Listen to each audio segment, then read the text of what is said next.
Right, so it's 12 o'clock. We'll give people another 30 or 40 seconds, Jonathan. Uh-huh. They're coming in now. Just looking at some of the attendees. A few more jumping in.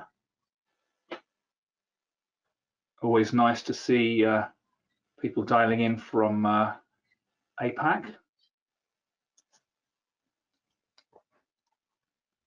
Okay, so right, as soon as it hits 12:01, we'll get going. Right. Yeah, people still coming in. Okay, well let's get started. So thank you for tuning in to today's work from home with SEO in the Shed. As you can see, the title of today's discussion is Getting Your International SEO Strategy Right. Now, let's be honest about this. To really understand international SEO, we'd have to have a webinar that lasted pretty much a week long. So just imagine you were stuck in a lift with Jonathan and I, who I'm going to introduce in a minute, and you were thinking about going international. We were there for 30 minutes. This would be our elevator pitch, if you like. These are some of the things that we've noticed people get wrong, forget to do, or do really well. So we've managed to compress a week into 30 minutes. Now, really excited today to be joined by Jonathan Fink. Jonathan, you do this stuff day in, day out. This really is your field. Do you want to just introduce yourself and tell us a little bit about what you do? Yeah, sure. So I've been doing SEO since pretty much soon after Google appeared, back in 2001, if such a thing's possible. And I've been on both the client side and agency side, probably more on agency side throughout that career. And I've dabbled in paid search as well, but I shouldn't really admit to that. That's a sort of dirty secret there.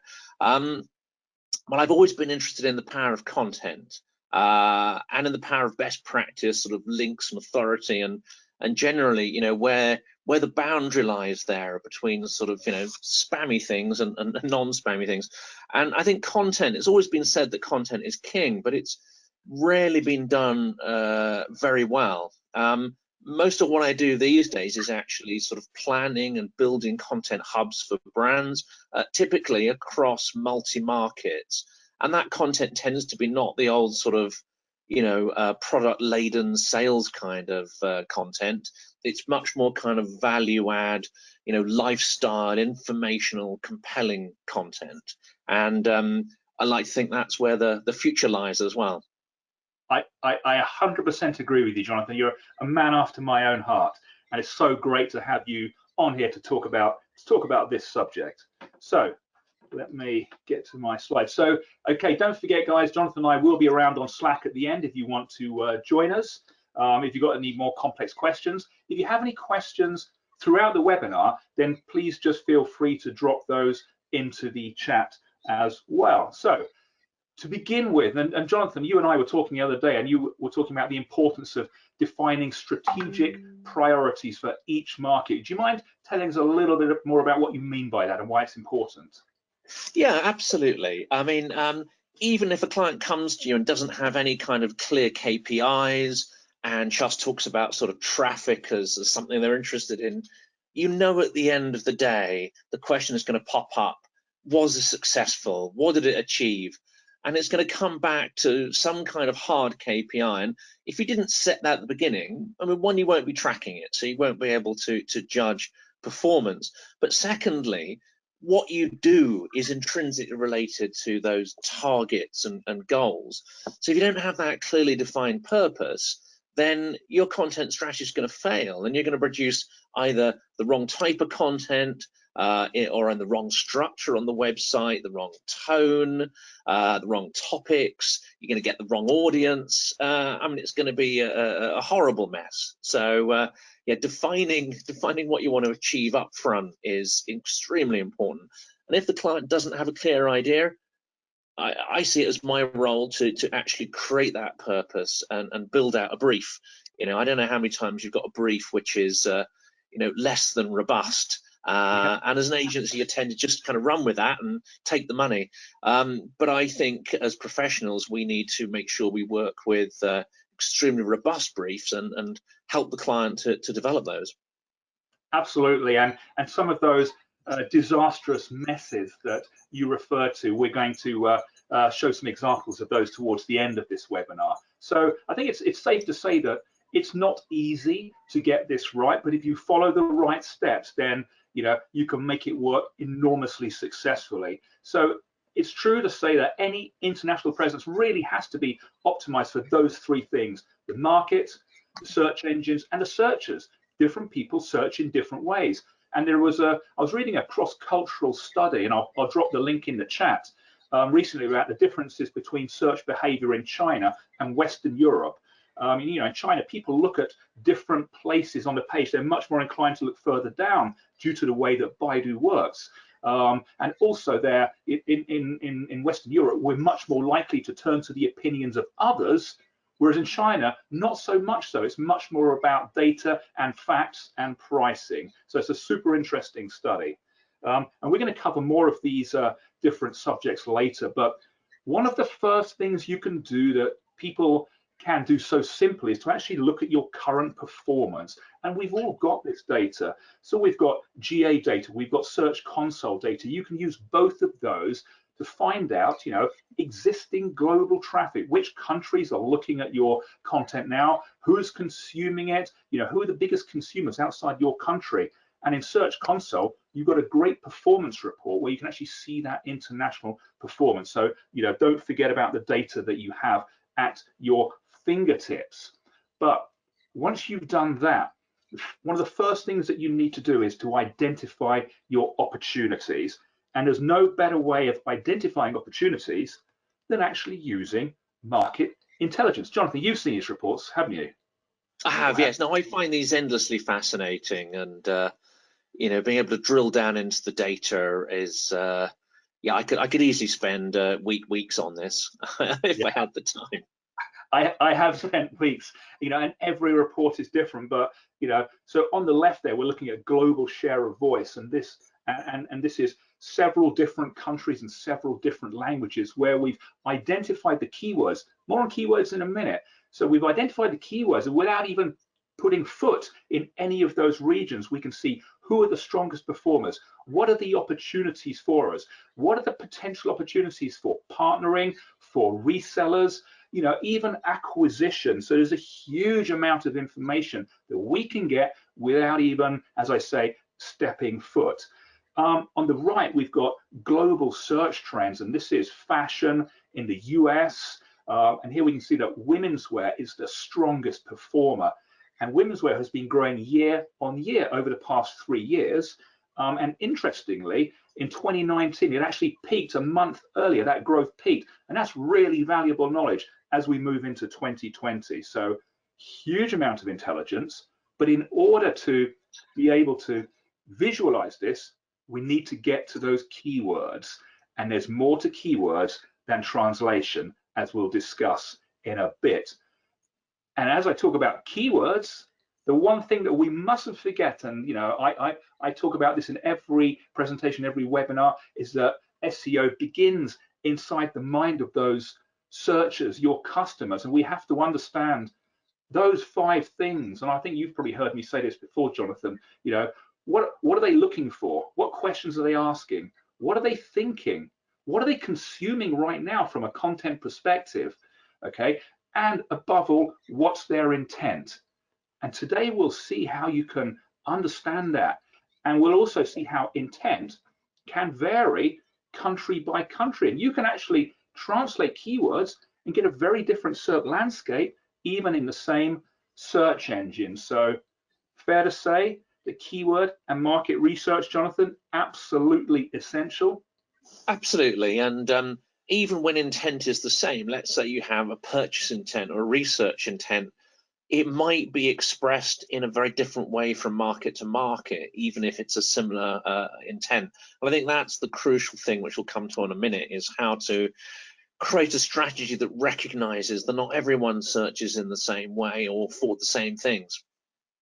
100% they don't. And we've got some really exciting data to show you in a short while. But okay, so we got to think about a number of things. Language, okay, how we phrase queries, culture and search behavior, how we formulate the queries, and also the search engines. And for me, you know, I'm spending a lot of time looking at how those search engines are really working. And we're doing some research at the moment I'd love to share with everybody out there. But Jonathan, you know, scalable, sustainable growth.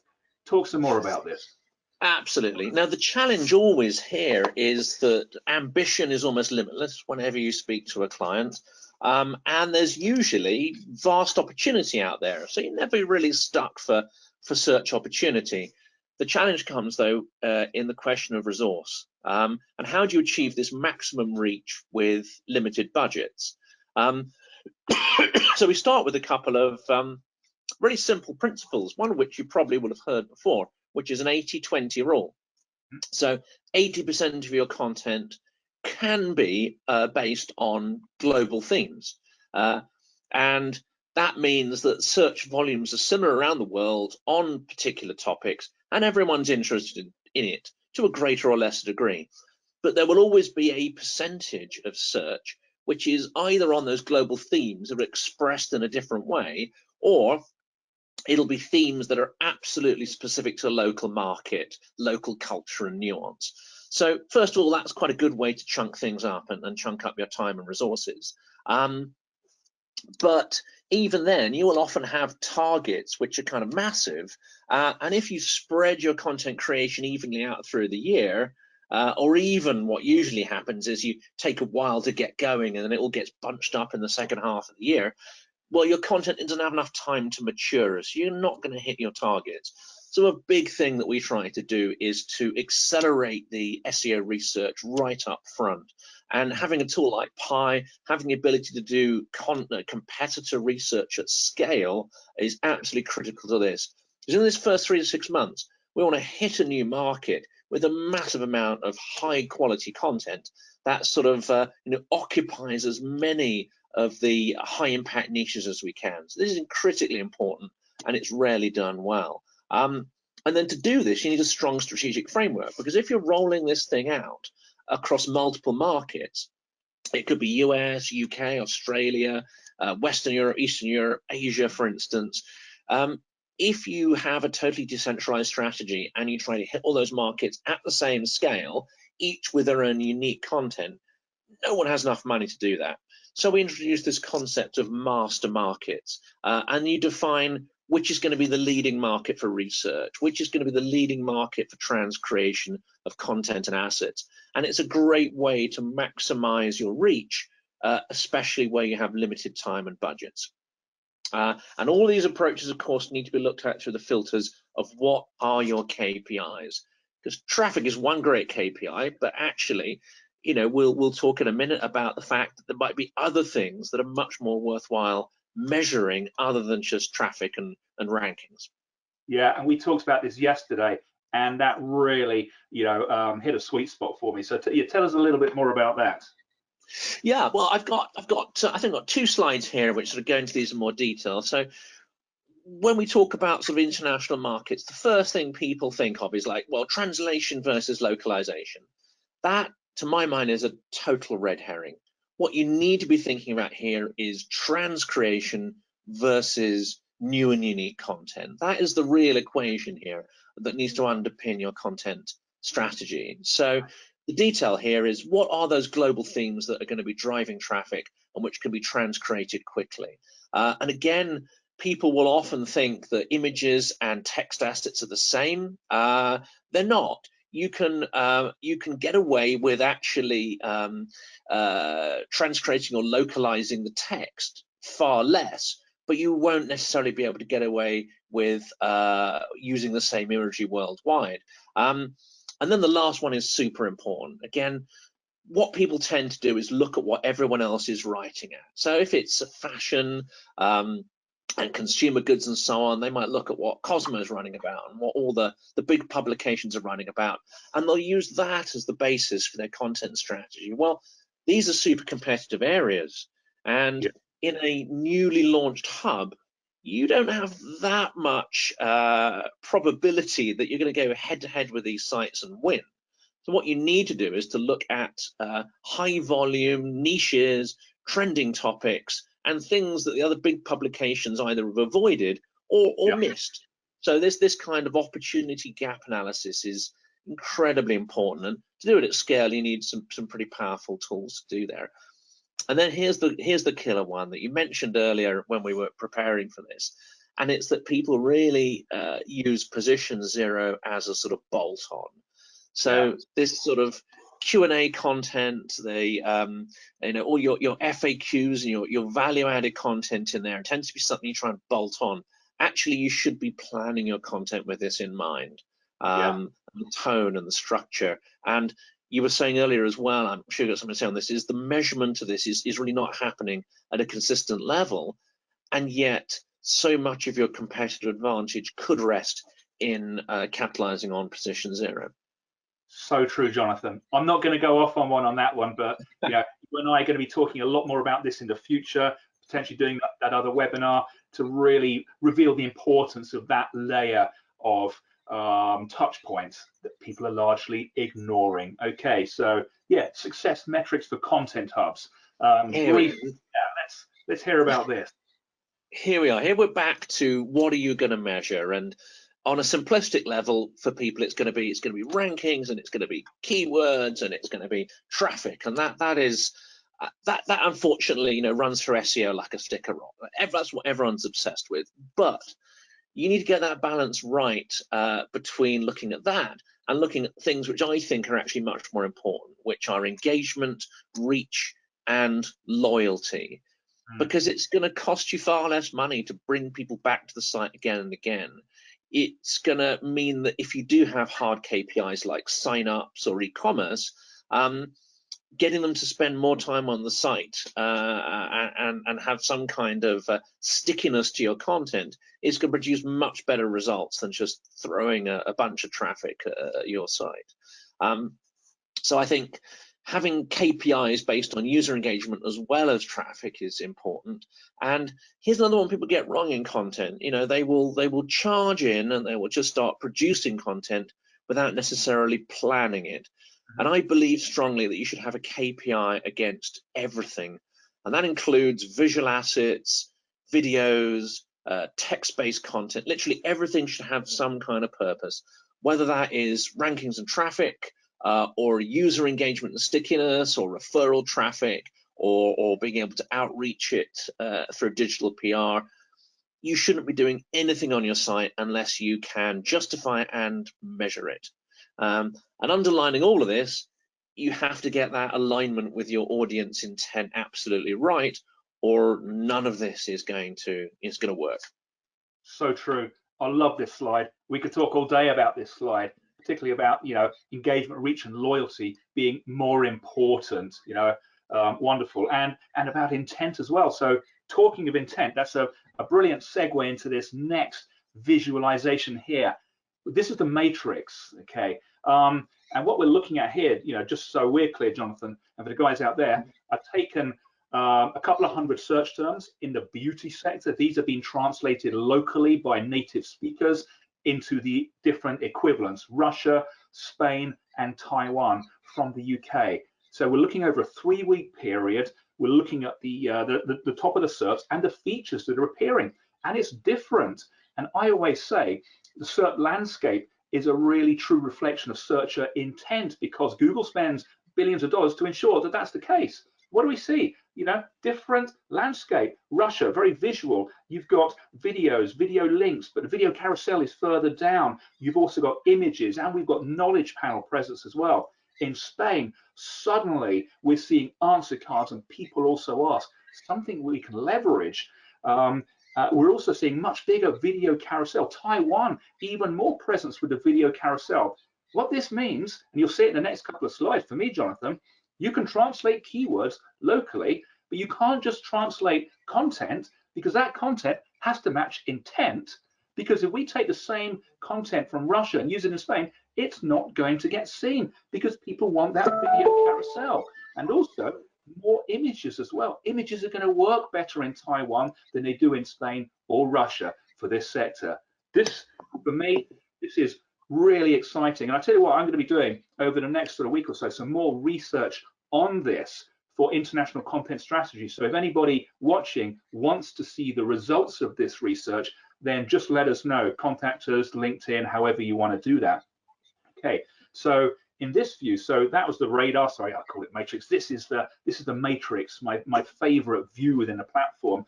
Again, we've got one search term, back pain relief, translated by a local speaker, a native speaker, into Russian. The landscape's different. We don't have those answer cards anymore. We've got video links instead of the video carousel. YouTube's out, those other links are in. Okay, and this next one emphasizes it even more. Best perfumes. Imagine we sell perfumes in the UK. We're going to launch in Russia. Okay, in the UK, we can see the video carousel is much further down towards the bottom of page 1, even onto page 2. Russia is right at the top.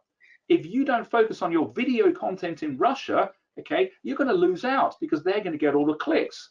I mean, for me, I thought this was amazing. Did you realize there was such a differential in the search landscape?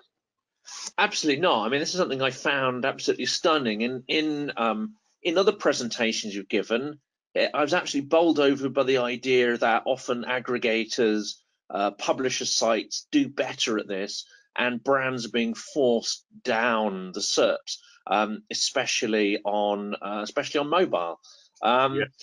What I'm fascinated here, John, I don't know if you can talk to this. Does this tell you something about, say, the purchase intent versus the research intent? Yeah, absolutely, because I look at these as almost fingerprints of intent, and we can see how not only they change over time within a particular geography, but we can see how one geography is different. The same search term, when translated, is different intent because people construct search queries in very different ways in different countries. And this is a mirror of that. And you know what? If I was going to internationalize, take my website overseas, take my content, I would be afraid to do it without this level of detail and data and insight. Honestly, we could talk all day about this, but time is precious. We've got 8 minutes left. 8 minutes left to talk about internationalization. And here I'm going to say, I don't always say this, but we need to follow Google's advice. We've talked about content. We've talked about keywords that you can't just translate them, the importance of local knowledge. Okay. Google is really explicit when it comes to structure, and John Mueller, love him, hate him, he gives out good advice here. Google requires multilingual sites to have some form of URL differentiation. We've got 3 choices.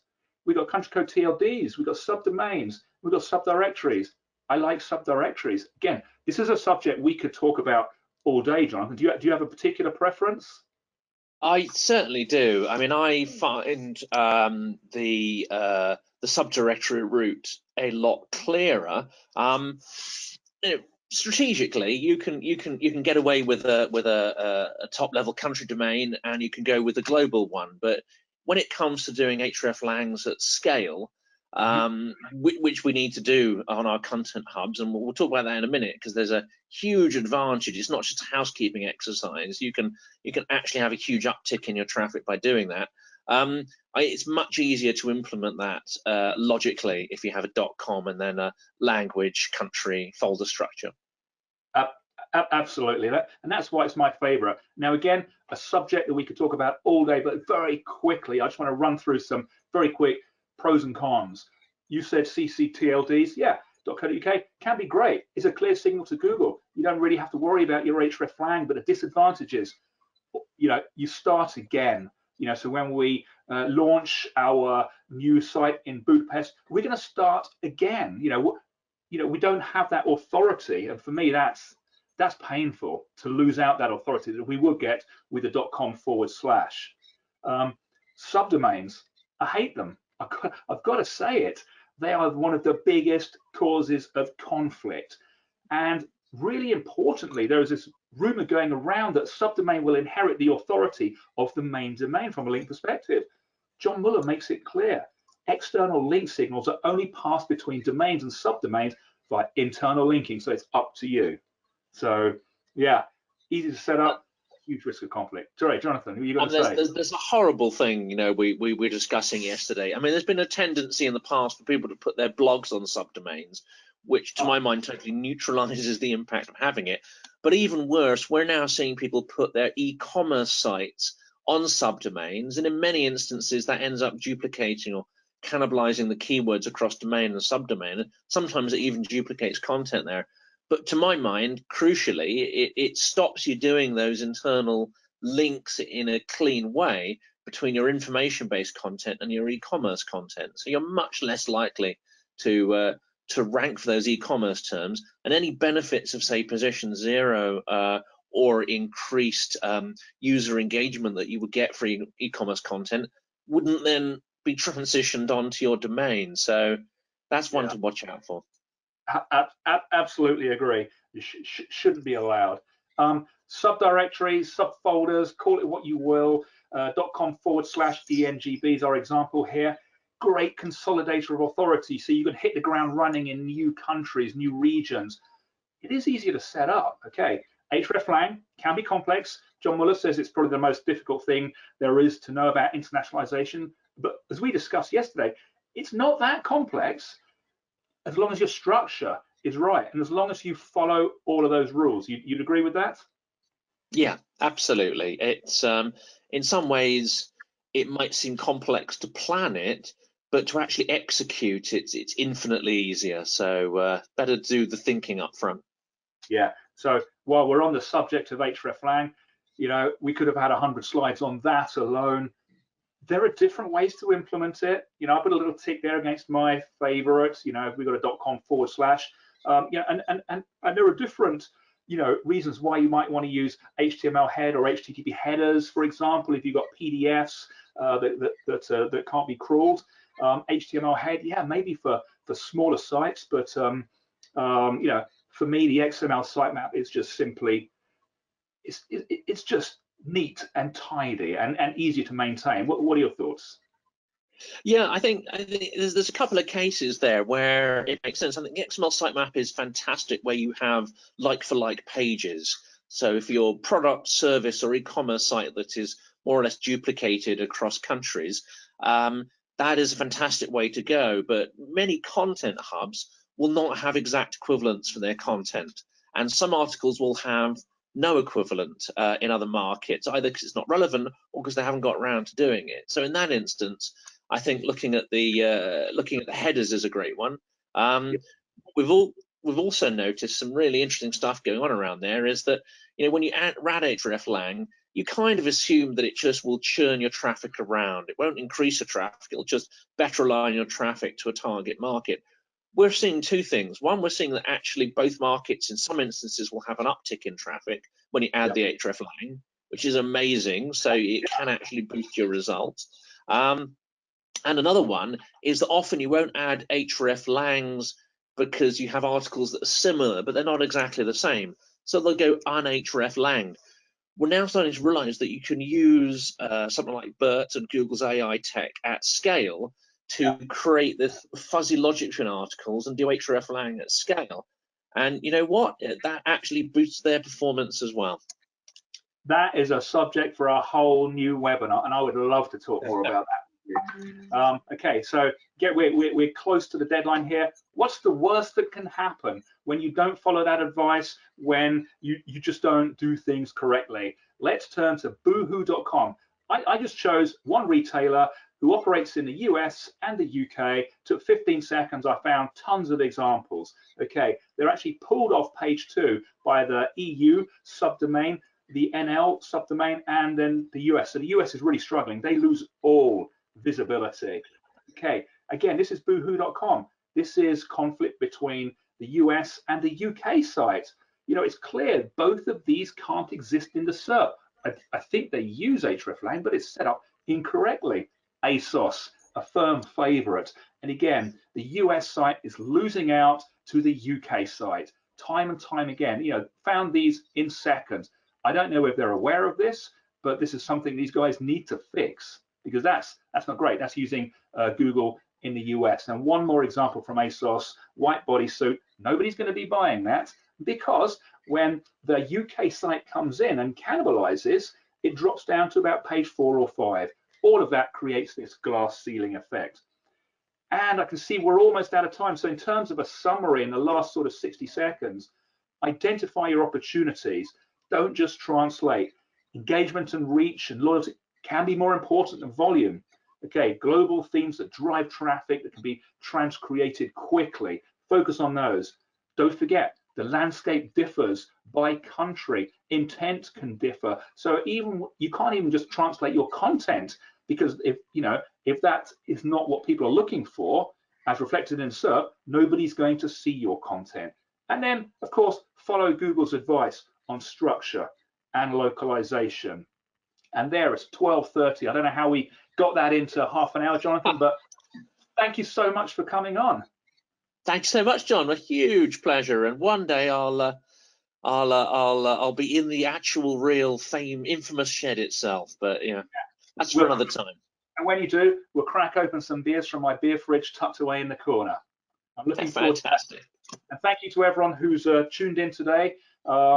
Don't forget, you can join us on Slack afterwards, if that's that side or that side, how you're set up. Jonathan and I will be around for a while. If you've got any questions on this, anybody wants some of that research, then just reach out and I will share the findings with you. So for now, thanks for watching. Thanks again, Jonathan. We'll see you all next week. Thank you.